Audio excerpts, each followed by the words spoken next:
अस्सलाम वालेकुम my YouTube family, कैसे हैं आप सब। उम्मीद करती हूँ खैरियत से होंगे। तो मैं भी बिल्कुल ठीक हूँ।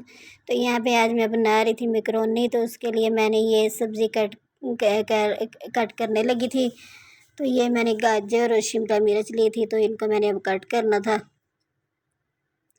तो मैकरोनी भी ज़्यादा ही बना रहे थे क्योंकि अपी आई हुई थी ना, तो वो उस दिन जो पुलाव बनाया था वो भी उनके लिए बनाया था और मैकरोनी भी उनके लिए बनाई थी। तो ये हमारी जो सब्ज़ी थी ये माशाल्लाह से कट हो गई थी। और उसके बाद फिर हमने ये प्याज भी कट कर लिए थे। माशाल्लाह सब्ज़ी के कलर कितने प्यारे लग रहे हैं, कंट्रास्ट कितना ज़बरदस्त लग रहा है। तो ये हमारी जो मैकरोनी है ना, ये बहुत ज़बरदस्त बनी थी। तो इसके बाद फिर मैकरोनी उबालने के लिए पानी भी ऊपर रख दिया था। ये मैकरोनी थी, इसको इसके अंदर डाला। तो ये फिर ना इसके अंदर थोड़ा सा घी डाला ताकि ना ये इसके साथ चिपके ना।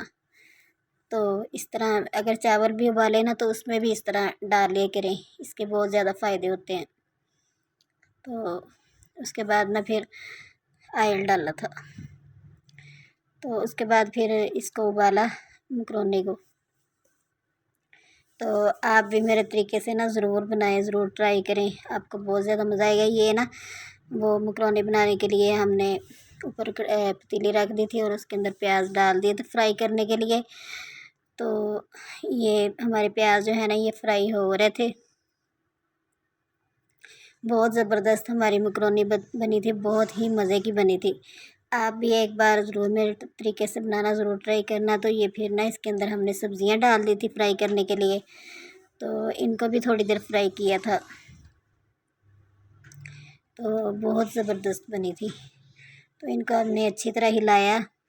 हिला के ये हमारा पानी उबल गया था, इसके अंदर हमने मैकरोनी डाल दी थी और बहुत ही ज़बरदस्त बनी थी। आप एक बार ज़रूर ट्राई करना मेरे तरीके से, आपको बहुत ज़्यादा मज़ा आएगा खा के। और आपने मुझे कमेंट में बताना है कि मैकरोनी किस किस को ज़्यादा पसंद है, लेकिन मुझे पसंद नहीं है। मुझे ना बिल्कुल भी मैकरोनी पसंद नहीं है, मैंने बस उनके बच्चों के लिए बनाई थी।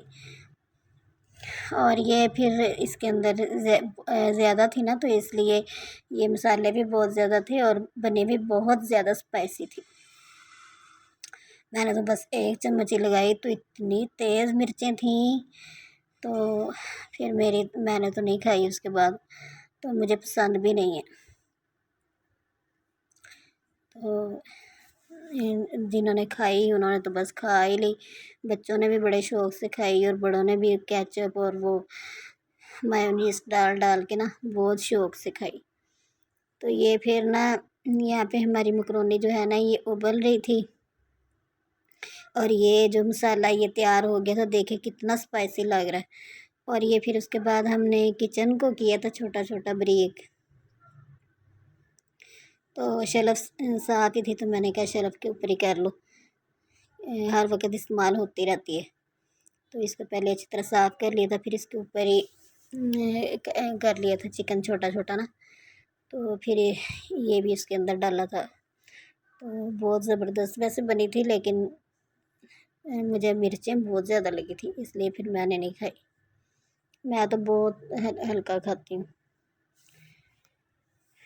तो ना फिर यहाँ पे ये इसके अंदर सोया सॉस, चिली सॉस और सिरका ये भी डालना था। यहाँ पे फिर मैंने चिकन को इसके अंदर डाल दिया था फ्राई होने के लिए। और इसके अंदर फिर इसको थोड़ा सा फ्राई करके ना फिर इसके अंदर डाला तो सिरका, चिली सॉस, सोया सॉस। फिर इसको अच्छी तरह हिलाया। तो हिला के तो फिर इसको ये बहुत ही ज़बरदस्त बनी थी ना। तो फिर ये यहाँ पे हमारा वो मसाला बिल्कुल तैयार हो गया था। तो फिर हमने इसके अंदर वो डाल दी थी मैकरोनी के अंदर ना सारा मसाला वगैरह डाल दिया था। तो बहुत ही मज़े की बनी थी मैकरोनी। आप भी ज़रूर बनाना, एक बार ज़रूर ट्राई करना, आपको बहुत ज़्यादा मज़ा आएगा। मैंने तो नहीं खाई, जिन्होंने खाई है वो कहते हैं कि बहुत मज़ेदार बनी थी। पता नहीं, वैसे मैंने तो चेक की थी, थोड़ी सी मुझे बहुत ज़्यादा मिर्चें लगी थी, फिर मैंने छोड़ दी। अल्लाह हाफिज़।